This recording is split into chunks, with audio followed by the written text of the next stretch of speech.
안녕하세요, 다우월드입니다.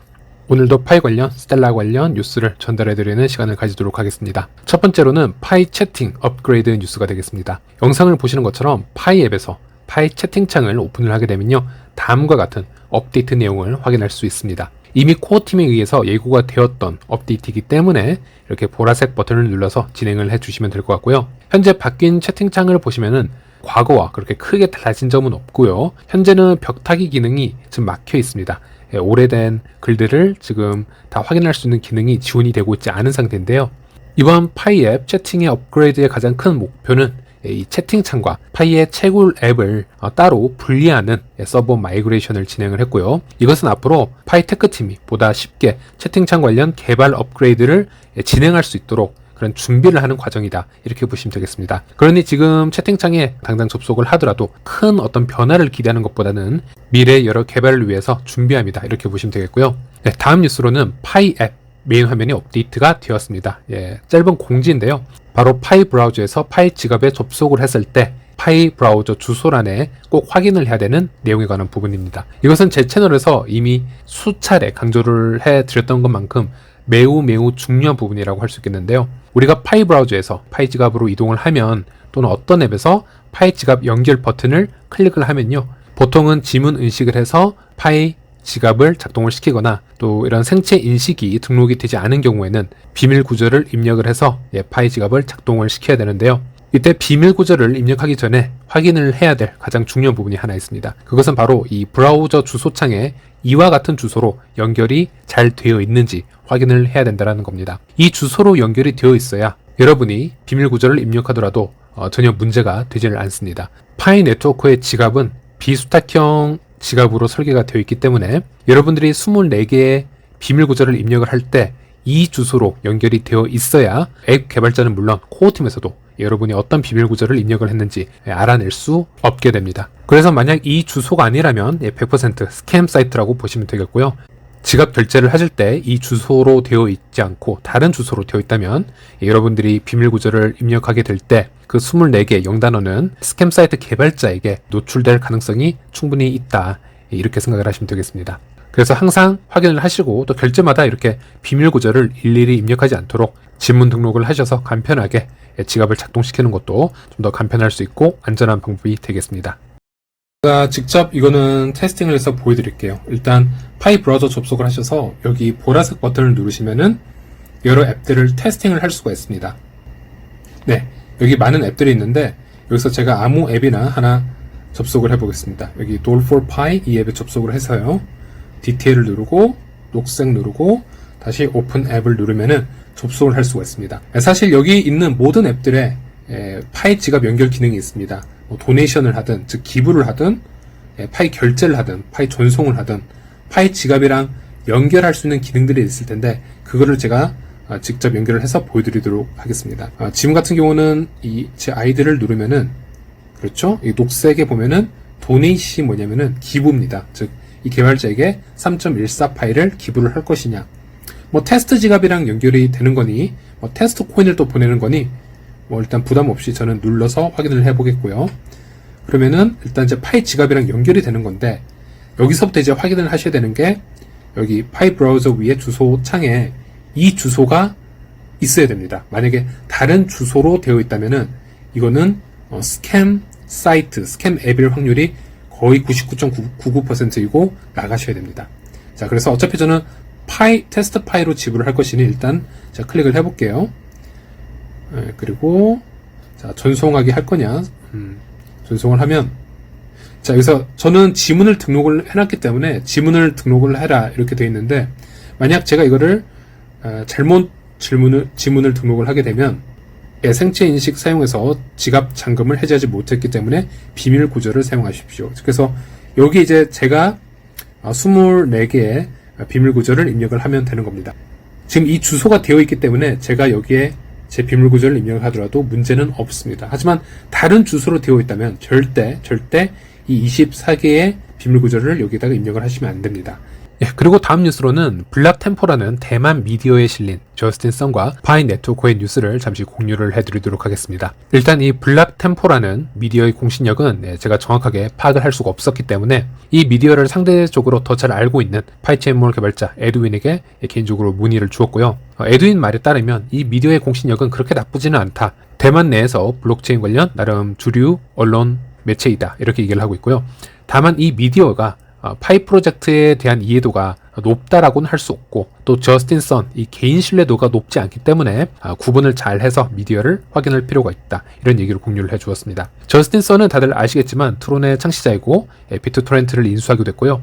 또 후오비 거래소의 실질적인 경영인이기도 합니다. 물론 암호화폐에게서 저스틴 선은 확실히 호불호가 좀 강하게 갈리는 인물이기도 합니다. 어쨌든 이 저스틴 선은 이번 블락템포의 미디어와의 독점 인터뷰에서 SEC 관련 얘기를 또 나눴었고요. 또 다른 하나의 뉴스로는 이 파이코인 상장 진실에 대해서도 짧게 이야기를 나눴다고 해서 여기에 대해서 잠시 공유를 해드리겠는데요. 작년 12월 후오비가 주도적으로 휴대폰으로 채굴이 가능하다라고 주장하는 파이코인을 상장을 했지만 아직 이 파이의 메인넷은 출시가 되지 않은 것으로 알고 있다라는 이 미디어의 질문에 저스틴 선은 파이코인이 좋지 않다라고 생각하는 사람들도 있고 매우 좋다라고 생각하는 사람들도 있지만 그의 개인적인 의견은 항상 프로젝트의 성패를 커뮤니티에게 맡기고 판단시키고 있다. 이렇게 얘기를 하고 있고요. 목표는 모든 자산의 동등한 표시 단계를 제공을 해서 새 프로젝트를 자유롭게 표시하고 커뮤니티가 공개적으로 이를 논평할 수 있도록 하는 것이다. 이렇게 얘기를 합니다. 파이코인이 아직 메인 네트워크에 상장이 되지 않았지만 그 배후에 실제 준비금이 있지만 공개적으로 지금 전송할 방법이 없다. 이렇게 얘기를 하고 있고요. 이 파이코인의 출처가 무엇입니까? 라는 질문에는요. 이 저스틴 선은 채굴 중인 대규모 커뮤니티의 회원들로부터 직접 구매를 했다. 이렇게 덧붙였다고 얘기를 하고 있습니다. 네, 현재 후오비 거래소에서 파이코인이 IOU 토큰 형식으로 거래가 되고 있지만 현재 파이코 팀 입장에서는 후오비 거래소와 어떤 합의도 되지가 않았고 또 후오비 거래소에서 얘기하는 파이코인이 공식적인 파이코인이라고 할 수도 없다. 이미 이렇게 강하게 부정을 한 상태였고 현재 이 토큰의 거래에 관해서는 어떤 보증도 코어팀에서 할 수가 없는 상태이니 현재 거래소의 이 가짜 IOU 토큰에 대해서는 좀 각별히 주의를 바란다. 이런 공식 입장을 내놓기도 했었습니다. 그렇다면 현재 거래 중인 후오비 거래소의 이 IOU 토큰 파이가 오픈 메인넷이 되었을 때 이 실제 파이 토큰으로 전환이 되어서 이 매수자들에게 나누어질 수가 있어야 되는데요. 이 유동성을 이미 저스틴 선이 다 확보해 놨다라는 얘기를 하고 있는 것이고 그 실제 파이코인은 어디서 확보를 해 놓았냐라는 질문에는 현재 폐쇄형 메인넷에서 파이오니어들로부터 직접 구매를 했다 이렇게 대답을 한 것이죠. 이게 진실인지는 정확하게 알 수는 없습니다. 예전에 영상을 하나 보여드렸었는데요. 중국 채굴업계의 거물이죠. 챈들러가 파이코인 1000만 개 매집서를 본인 트위터에 공개적으로 오픈을 했었고요. 거래소 상장이 아직 안 되어 있으니 위챗을 통해서 최소 10만 개 이상 매집자들만 나에게 연락을 달라 이렇게 메시지를 오픈한 적이 있었는데 이번 저스틴 선도 그러한 매집의 형태를 진행을 하였는 건지 의문이 듭니다. 물론 파이 네트워크에서는 폐쇄형 메인넷 동안 이렇게 파이코인을 현금이나 탑코인을 이용해서 파이코인을 거래하는 방법을 엄격하게 금지하고 있습니다. 자칫 잘못하면 코어팀에 의해서 현재 물량이 모두 동결 처리가 될 수 있는 그런 심각한 위반 행위라고 할 수 있겠는데요. 그래서 최근에 저스틴 선과 같은 홍콩 웹 3.0 행사에 참석을 했었죠. 이 파이체인몰 개발자 에드윈 또한 본인의 트윗을 통해서 이 기사가 나간 후로 폐쇄형 메인넷 규칙을 좀 위반하고 있다. 그가 얼마나 많은 파일을 구입을 했고 또 가격이 얼마였는지 궁금하긴 하다. 이렇게 짧은 글을 올리기도 했었습니다. 네, 아주 짧은 기사들이고 다 개인적인 생각들이니 참고만 해서 들어주시면 감사하겠고요. 마지막으로 스텔라 업데이트 잠시 해드리면서 영상 마무리 하도록 하겠습니다. 미국 최초의 규제당국 허가펀드가 스텔라 블록체인에서 유통이 된다라고 합니다. 공개 블록체인, 즉 퍼블릭 블록체인을 사용을 해서 거래를 처리하고 주식 소유권을 기록한 최초의 미국 등록 펀드가 이제 스텔라 네트워크에서 제공이 된다. 지금 이런 말씀을 드리는 것이고요. 해당 펀드의 소유권과 거래 내역을 이제 스텔라 퍼블릭 블록체인 장부에 기록을 한다라는 것이 되겠죠. 네, 기사를 보시면 프랭클린 템플턴 온체인 US 정부 자금 기금 이 티커가 FOBXX인데요. 이제 벤지 인베스트먼트를 통해서 스텔라 네트워크에서 사용할 수 있습니다. 총 운용 자산은 약 3,600억 원 정도라고 얘기를 하고 있습니다. 제가 예전에 블랙락 CEO 레리 핑크의 인터뷰를 한번 공유를 해드린 적이 있었습니다. 미래 모든 자산의 거래는 블록체인으로 거래가 될 것이고 그 말은 세계의 거의 모든 자산은 토큰화가 될 수 있다라는 뜻이고요. 심지어 암호화폐에 그렇게 우호적이지 않은 이 세력들도 이것만은 인정을 하고 있는 분위기다 말씀을 드렸고, 세계에서 가장 큰 자산을 운영하는 블랙락 같은 경우에도 퍼블릭 블록체인을 항상 눈여겨왔었고, 관련 사항을 검토를 해보았을 때 블록체인의 합의 알고리즘 또한 매우 에너지 효율적인 시스템을 따라갈 것이다. 그리고 당연히 미국의 달러 패권을 지켜줄 수 있는, 즉 미국의 매우 우호적인 블록체인을 이 블랙락은 또 선호를 할 것이다 라는 얘기를 드렸었습니다. 그래서 스텔라에 힘을 써줄 확률이 매우 높다라는 말씀을 드렸는데, 그런 점에서는 이게 아주 의미 있는 기사라고 생각을 하고 있습니다.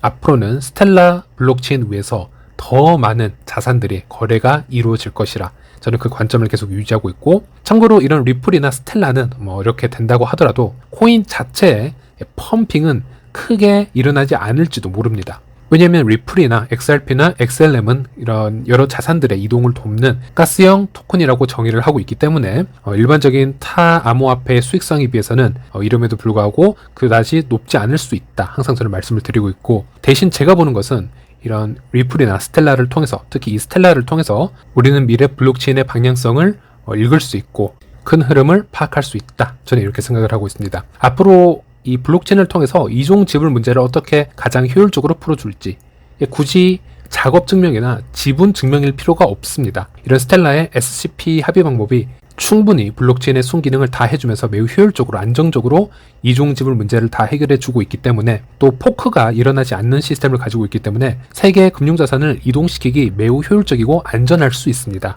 이런 점에서는 리플도 흡사한 성격이 있지만 굳이 차이점을 들자면 스텔라는 리플에 비해서는 더 오픈이 되어 있고 퍼블릭 블록체인에 가깝다라는 것입니다. 이곳에서 자율적으로 스마트 컨트랙트를 통해서 인프라 구축이 가능해진다는 점에서 저는 리플보다는 스텔라 쪽에서 더 많은 생태계가 발생할 수 있다라고 생각을 하고 있고, 이 SCP로 구성되는 블록체인, 특히 퍼블릭 블록체인은 미래에 정말 눈여겨봐야 할 기술들이고, 이 위의 암호화폐 또한 미래에서 핵심 자산이 될 수 있다는 사실, 그리고 현재까지는 이 스텔라의 DNA를 물려받은 퍼블릭 블록체인은 파이 네트워크밖에 없다는 사실 다시 한번 알려드리면서 이 영상 마무리하도록 하겠습니다. 시청해주셔서 감사합니다.